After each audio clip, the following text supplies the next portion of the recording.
عليكم ورحمة الله وبركاته. وعليكم السلام ورحمة الله وبركاته. إنا لله وإنا إليه راجعون.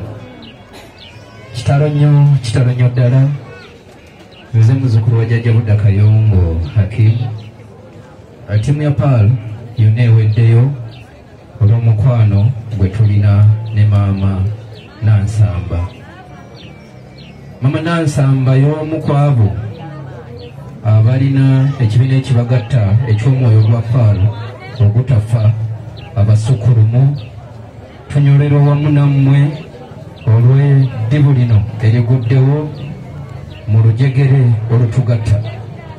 Abamu ku be tutambudde nabo munnaffe Tenywa Ismaili waali, Kabangala Dirisa tatambudde naye waali awo, Atisingwize Jonathan naye waali awo. Musobola okubirako ku bantu ne babalaba. Salina Steve naye waali awo. Matuvuhutu naye amaze okutuuka.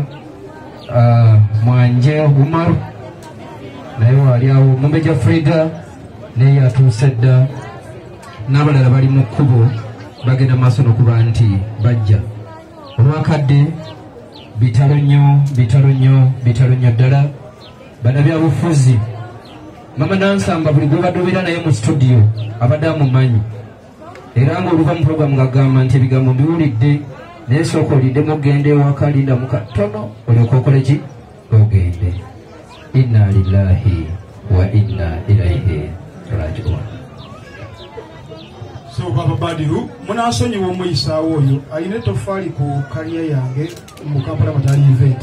Kyembadde ntegeeza nti gw'omu ku bamanager so seeri oli programming manager mu Kampala Matali event. Nze Khalifa Haruna Abdul director Kampala Matali event era owa Salam TV.